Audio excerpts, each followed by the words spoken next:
Wow. Hello. Thank you, Vasika. Actually, I was thinking this morning about how to prepare myself, and I went for a run. I thought, oh well, that'll be enough energy, but grounded enough. And as I was running, I thought, oh yeah, this probably is a talk about virya. And it probably is a talk about momentum. And it probably is a talk about what happens when you meet something that opens a doorway for you. And since we're in a nice, hot environment, which is lovely for me and I'm sure some other people, it feels like we can talk about the what happens when you open the doorway to the breeze of liberation, to the cooling winds of liberation. So I suppose, so I was just curious to see how you introduced me. I was like, oh, okay, that adds up.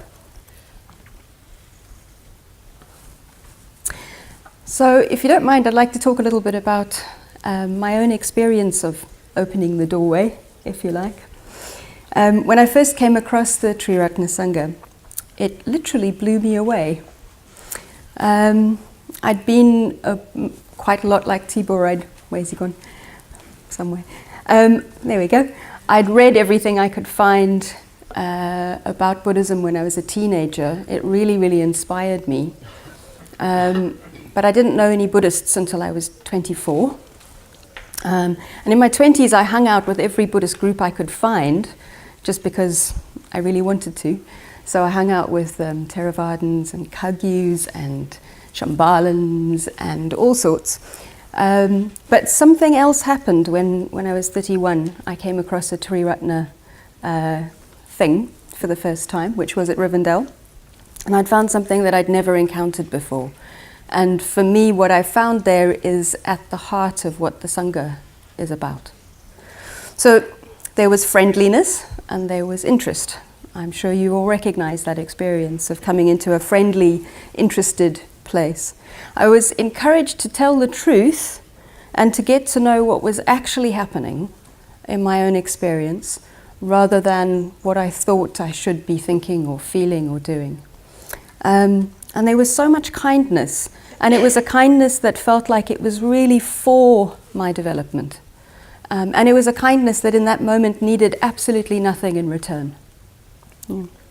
I loved the fact that the conversations I was in moved so fluently between inner worlds, dreamscapes, what it was like to be a body in meditation, heart longing, and what was going on in the world and the nature of things. And I loved the fact that we could move between those kinds of conversations and making porridge and washing up with equal ease. I found it incredibly hopeful that people were talking about their practice by showing what was actually going on in their mental states, seemingly without guilt, but with a real sense of being able to kind of work with what it was that they were finding in their own mental states. And I'd never encountered somewhere or a place where people were so genuinely and deeply appreciative of each other. And over time, I've seen that people become more themselves rather than less themselves, the more that they practice. I'd studied Buddhism at university because that was the place where I could find some contact with it. And I'd read everything I could possibly imagine and practiced with all of these other groups, but I'd never really seen in a direct and tangible and psychologically astute and contemporary way what Buddhist practice actually looked like.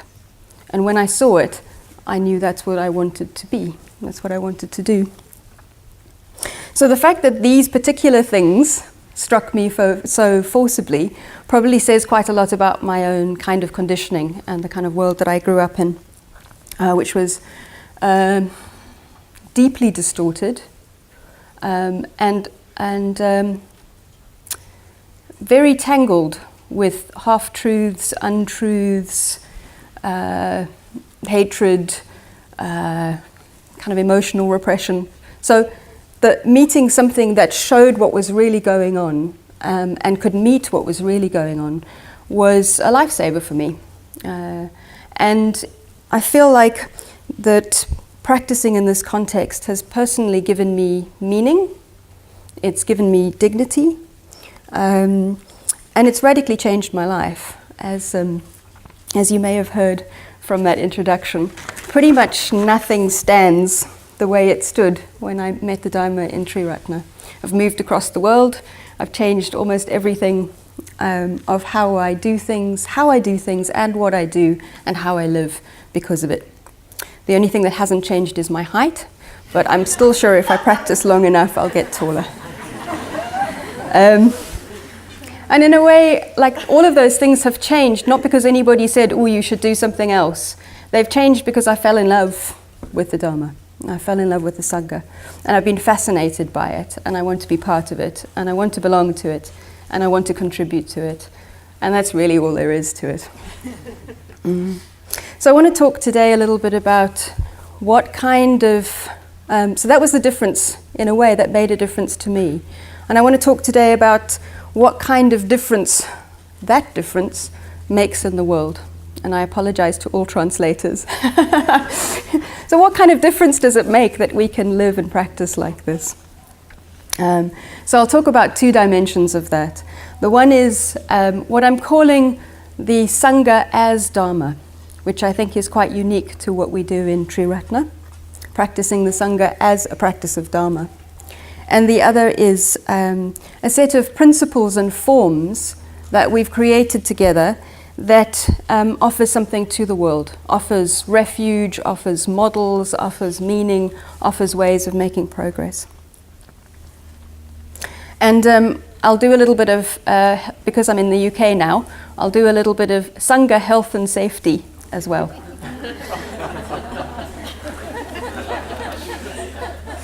So let me start with the practice of Sangha as the Dharma.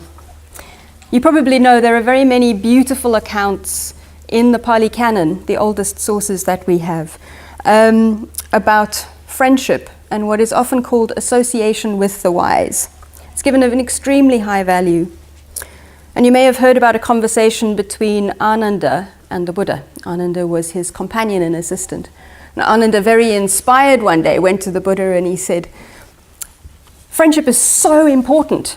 It's like half of the holy life. And the Buddha said, don't say that, Ananda. Don't say that. It's actually the whole of the holy life. For one who has admirable friends, develops and pursues the noble eightfold path. And in a way, I think this is what Prajnaketu was pointing to about the looking up and the growing up. So, but how does friendship with admirable people help? You make progress, the Buddha says, by emulating them and learning their good qualities. In the Sambodhi Sutta, the Buddha says that having admirable companions, friends and comrades is the first prerequisite for the development of the wings to self-awakening. It's the first prerequisite for the development of the wings to self-awakening. In the chapter of ones in the Tuvitaka, the Buddha says, I don't envisage any other single factor like admirable friendship as doing so much for a monk in training who has not yet attained the heart's goal but remains intent on the unsurpassed safety from bondage. Can't imagine anything else as important for someone who is on the path and pursuing liberation as friendship with admirable people. Because a friend with admirable people abandons what is unskillful and develops what is skillful. So we have 50 years of collective practice here in the movement and in the order. And many in the Sangha are admirable, far ahead on the path and worthy of following. They are indeed treasures, admirable friends around whom we can abandon what is unskillful and develop what is skillful. And I'm sure that you can all think of a few people in your own lives who have embodied the Dharma, who communicate the Dharma, who are admirable friends to you and who have helped you to develop as a person. So one of the things that the Sangha can and does offer the world, if we can go for a watery metaphor, is this reservoir of skillfulness and wisdom.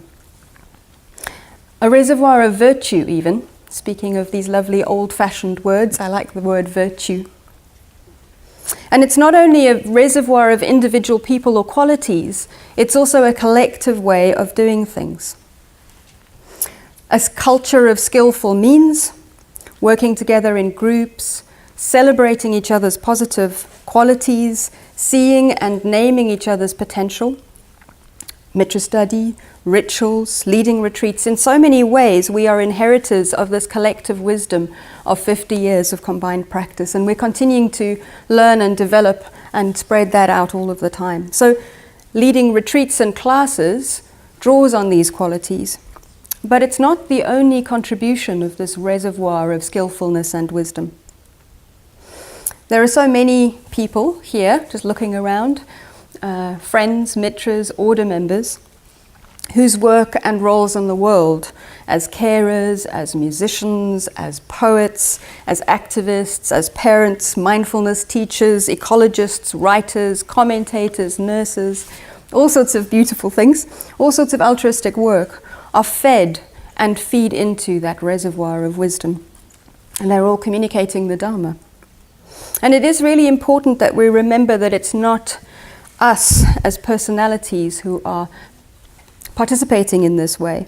We are all inheritors of the Dharma, and in as much as we're acting from wisdom, we're acting in the lineage of the Buddhas. The Ratnaguna Samchayagata says, "For whatever the jinnas have taught, the conquerors, those who have conquered greed, hatred and delusion, the guide to the Dharma, their pupils, if genuine, have been well trained in it, and from direct experience, derived from their training, they teach it, and their teaching stems from the might of the Buddhas and not their own power."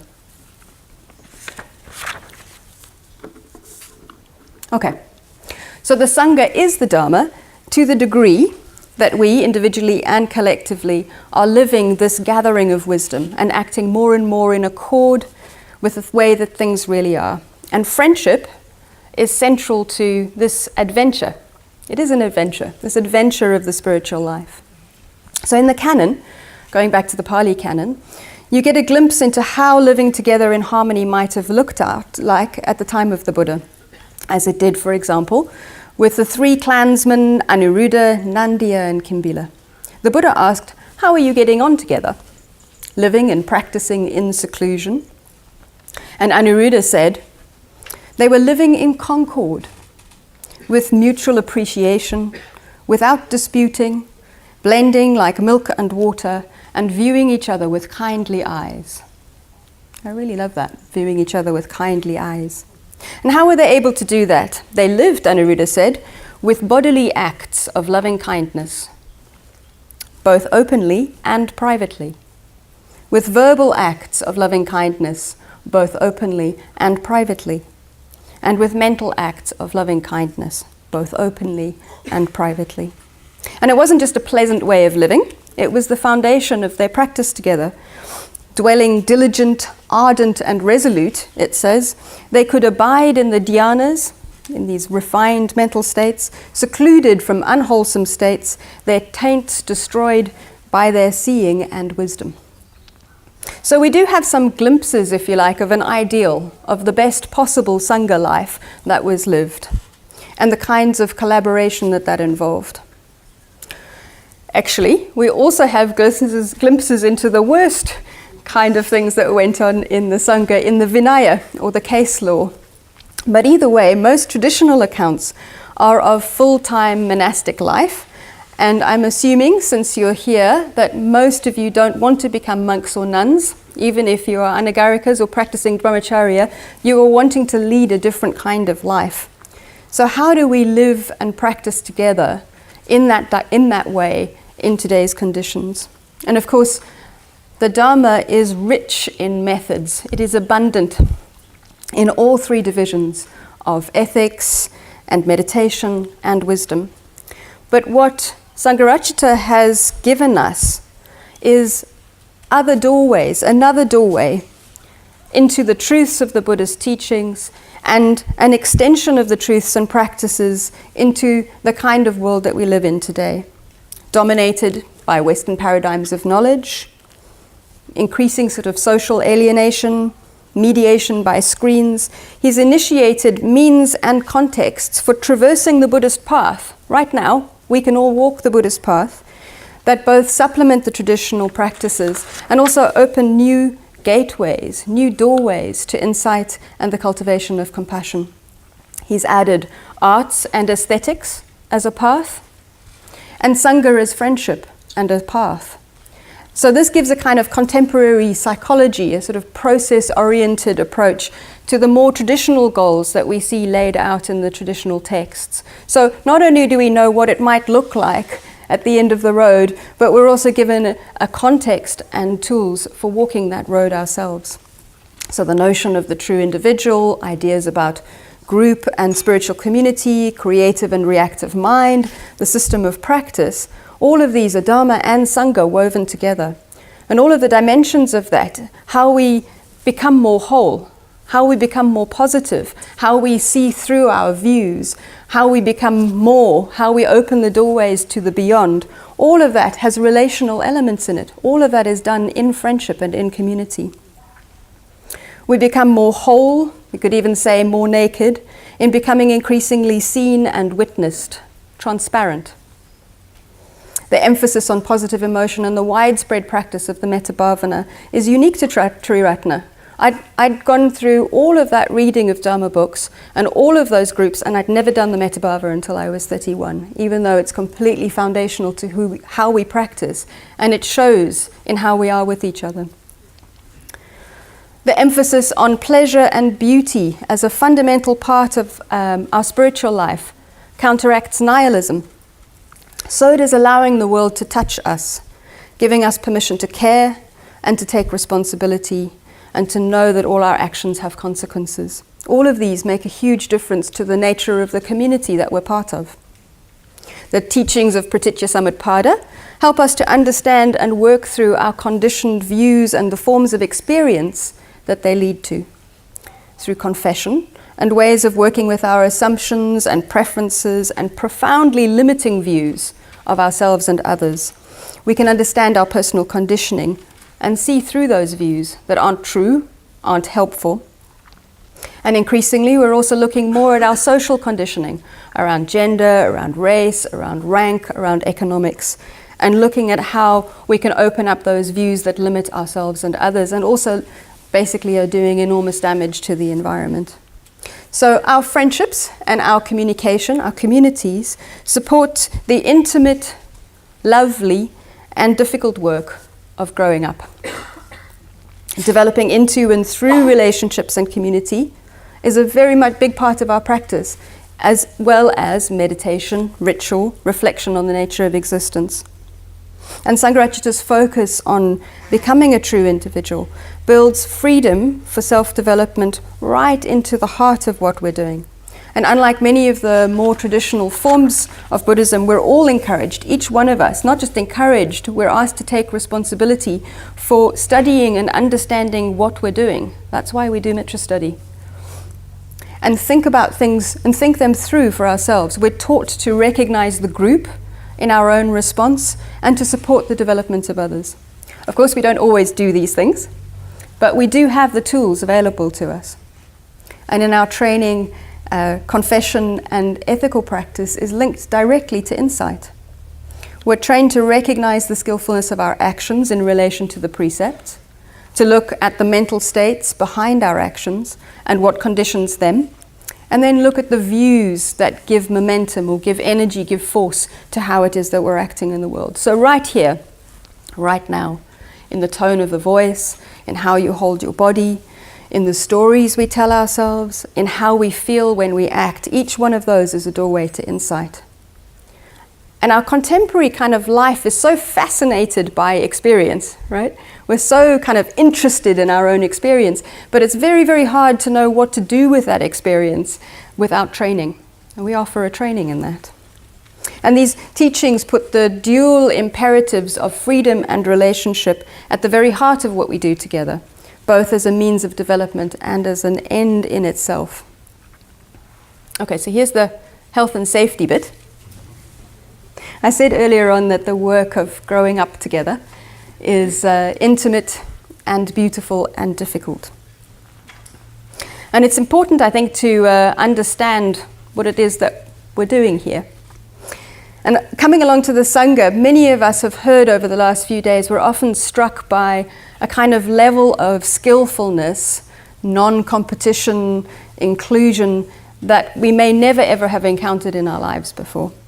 It can be easy to think that all of our experiences of the Sangha will be pleasant and positive.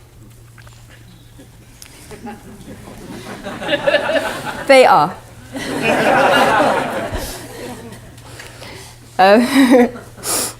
So I'm just going to do this about my own experience, really. For myself, I've noticed that when I go through a doorway, maybe let me say what I mean by going through a doorway. Often there might be something new that comes up in me that I've not experienced before, or I realize that I've been doing something that I try and open up and put aside. And it's a bit like opening a doorway to a breeze, and the tight and restrictive clothing of my previous life falls away, and you walk into a new landscape that you've never seen before. And there you are, a bit naked, but cool, in the new liberation. And now what you going to do? So when I notice that when that happens, and it happens regularly, if you practice, this will happen regularly to you, that sometimes I can get a bit afraid that I've gone off the edges of my own map and I don't know what's going on. So I've developed a little mental checklist for myself, which I will offer to you in great embarrassment. So I usually know when I'm in this territory, when I feel like I'm not sure what is going on. And my own conditioning is to be very, very sure about what's going on. So often I find that quite bewildering. And although I know and I trust that whatever happening is positive, I can get a bit panicked. And if I get panicked, usually that's not very good. But it's part of the practice. It's part of the practice. Or I'm trying out something new. I've never been this way before. Speaking in public. Actually, I have done that before. But you try something new and it's really clunky. It's a bit like suddenly you're a grown-up and then you develop this whole adolescent arm that's not quite yet in control of itself. Yeah? It can be really, really clunky, and it's a bit like you haven't quite integrated that part of yourself yet. So that can have an effect on yourself or others. This is the really embarrassing bit. Or else I end up having a huge crush on somebody. And I think what happens is there's a new being, a new dimension of myself that is out in the world and it's looking to be met. But in a way it can only be met in the world of fantasy because it's not yet integrated enough to properly be in an adult relationship with others. So that's even when good things are going on. And I also know that I've changed in ways that have disappointed people who love me. Yeah? So you heard that I've basically left a number of things in order to be doing this, and that wasn't pleasing to some of the people that I care very deeply about. Yeah? So that can also happen. And I certainly know that my own clumsiness has bruised some of my friendships, and I certainly know that I've been on the receiving end of some slightly clunky views and actions also. And as we make progress, we can come up against ever more subtle and entrenched wrong views, biases, numbness, ignorance, self-clinging, and less socially acceptable forms of hatred and delusion. And blind spots really are blind spots. Blind spots really are blind spots. So there you have it, a couple of things to watch out for. So if you spot intoxication, if you spot that you or others around you are being carried away, are feeling drunk with enthusiasm for whatever new idea or bit of Dharma or practice that they have found, it probably means that you or others have lost some kind of connection with what's going on for somebody else. So watch out for your intoxication. And if you find yourself thinking that the Sangha will provide stable security, like you can let go somehow of yourself because now you're in the Sangha and the Sangha will take care of you at that level, you're probably in the realm of utopian thinking. It's probably not going to provide the kind of deep-rooted social or personal security that you may be looking for in that, and that's going to come crashing at some time. So look after yourself and look after your friends as much as you can, and keep your awareness as open as possible in the midst of your enthusiasm for Sangha life and your love for the Dharma. Which is not to say don't fall in love with the Dharma. Fall in love with the Dharma. Find the doorways, open the doorway, walk through. Yeah. So, just thinking about what we've heard over the last few days, time and time again, we've seen how encounters with the Dharma and encounters with the Sangha in particular have radically altered somebody's existential condition. So coming into the Sangha is not just about finding new friends or entertainment, although there's lots of that also.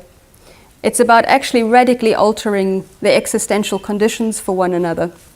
Literally, life courses, histories, forms of education, we've heard all of those. The possibility of a life with integrity and dignity, we've heard those. The possibility of being able to do something that can offer something to the world, which in a way is one of the things that we all most want and need. It supports people who are doing all sorts of altruistic activity. It opens doors. It opens doors.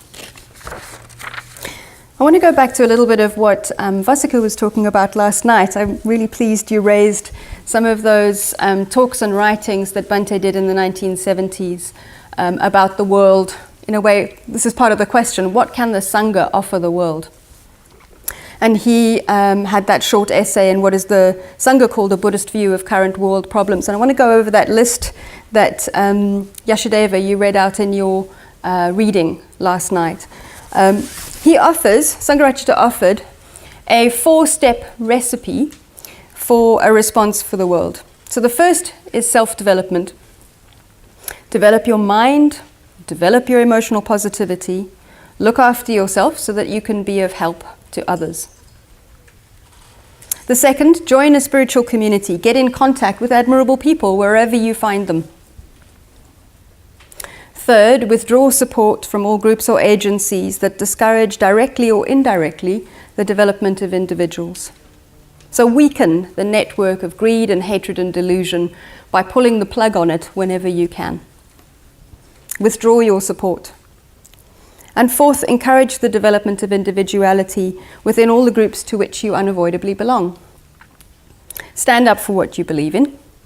Act in accordance with your ideals. For a long time, maybe this is one of the root questions of my own spiritual life.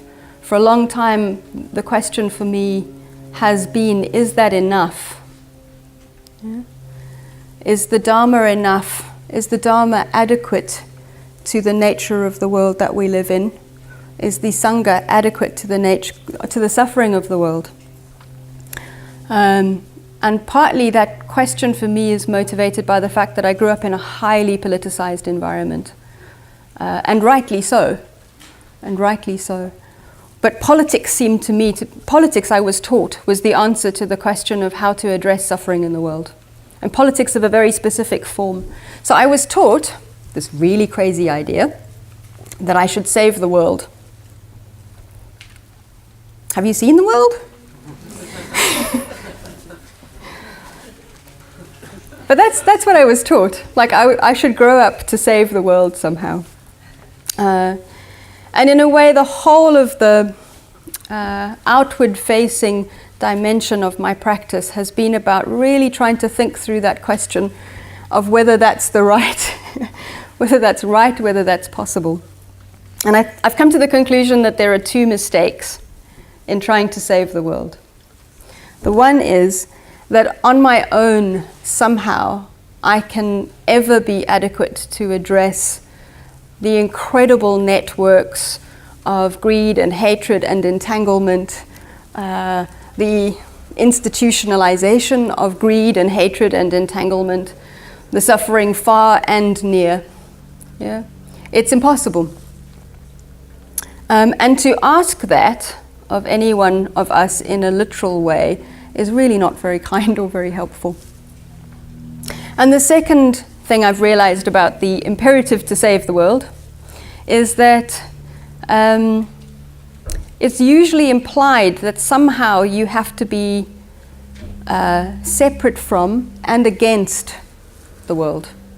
To save the world is somehow to hate a certain thing and to find effective ways of eradicating it such that it no longer disturbs the world. Yeah. And I don't think either of those things are either true or helpful. Yeah. So I think that nothing any one of us can do individually, now, here, with any of the means that we have at our disposal, is adequate to the nature of the suffering of the world. Which is why we become bodhisattvas. Because it is quite literally an impossible task, and the only one worth doing. And what bodhisattvas do is they make worlds. They don't destroy worlds, they make worlds. The Sangha becomes Avalokiteshvara once it's broken, once it's stopped a certain kind of heroism. It becomes collective, it becomes multiple, it becomes thousand arms. It recognizes all the doorways to the Dharma that are not the same doorway for me and the same doorway for you. We build these networks of awakening, these networks of activity without givers and receivers. And this is what we can offer the world. We can make new worlds, and we can invite other people to participate in those worlds, and we can show people what kinds of worlds are possible. But how? How? So our lives today, our contemporary sort of lives, usually involve smaller households, fewer direct means of engaging with one another. We're often very busy, we're highly stimulated. A lot of our worlds are mediated by screens. Quality of our work is decreasing, more inequality, and a lot of meaninglessness. So what Arthur Kuselin was saying yesterday about the barbecue, and a life that for which that's the only horizon. A lot of us live with that. But it's not all decline. 100 years ago, if we were all here now, most of the places that we came from would have been in the midst of a really terrible world war. Yeah?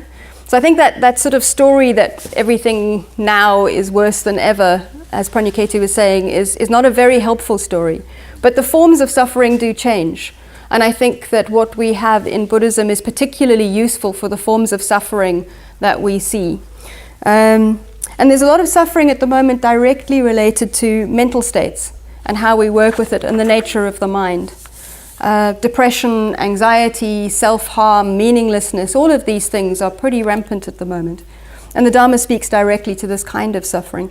And we are damaging the environment, and we are basically undermining the capacity for the conditions for life to flourish on earth. And I think that the Dharma offers a lot of ways into that question as well. But how can we seriously practice the Dharma now? And what is it that we can do to offer the world? How can we train ourselves to swim upstream against the tides of unskillfulness? So Sangharakshita founded this new Buddhist movement and order in a very particular time and place. It was the midst of a cultural revolution in the UK in the 1960s and 1970s, and into experiments with all sorts of new ways of living, new kinds of acid. It was a time where there was a really hearty post-war welfare state and a kind of collectivist project, benefits, squatting, the loaning and rejuvenation of public buildings, a class revolution, post-war greater gender equality, investments in public life, new forms of family life, a sexual revolution, new forms of work. It was pre-AIDS, and it was pre-internet. And I wasn't around here then, and I can't quite imagine the arrival of this anachronistic, self-educated, slightly gentlemanly Sangharachita from India joining and in a way galvanizing this kind of massive social and Dharma revolution. It was a massive experiment. And it was in this mix, this experimental mix, that the sort of Dharma of Sangha was born. And there are a whole lot of ways in which Bhante re-articulated very traditional Buddhist teachings in new forms, with new principles. And this is part of our lineage. It's a very important part of our lineage. So we are neither monastic nor lay, but primarily committed to going for refuge. This is a principle. We have equal ordinations and equal spiritual trainings for men and women. And this is a principle, and it's a principle that now needs to take gender diversity more into account. We engage in collective practice and come together in large and small numbers as we are here this lovely weekend. And that's a principle, that we come together. We share and develop a common language about our practice. We try and practice as intensely as possible, and we enter into regular and meaningful communication about our practice. This is a principle. We also seek to create ethical and principled livelihoods and means to support practice at depth, as well as whole life situations for those people who want to be involved in that and can benefit from it. And that is a principle. And we engage in altruistic activity in the Bodhisattva ideal. That is a principle. It's probably enough to keep going for a while.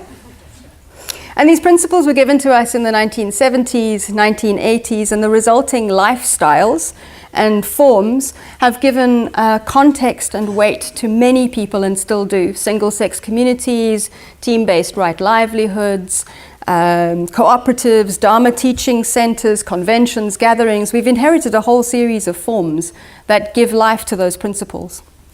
And each generation of order members and Sangha members are inheritors of these principles. And we will have to sustain the forms. We will have to develop new forms, and we will have to find ways of making our livings and support to practice the Dharma. We will have to find means and ways of practicing like our hair is on fire. And we have to find means and ways of getting to know each other. And that is what we have to do. And in a way, this is what I like. This is what I want to do. This is what I want to do. I think that, the kind of questioning about what it means to save the world. The answer is not a concept. The answer is a way of living. The answer is a gathering of all one's energies behind what you do in a way that's actually just quite simple and uncomplicated. And this is what I want to do. It's what I want to do for the rest of my life, actually. So how are we going to do that? How are we going to make intense enough situations? How are we going to create situations of depth and breadth to support our practice?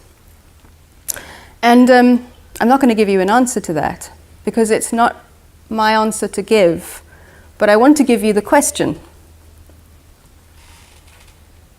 What do you want to do that will make a difference?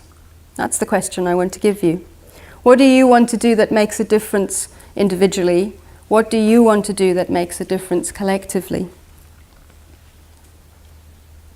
So let's work that out, and then we can go on an adventure together. We can go on an adventure while we're working it out. You can start now. And I want to start with the preliminary admonition. I'm just going to read it out from the Ratnaguna Samchaya Gata.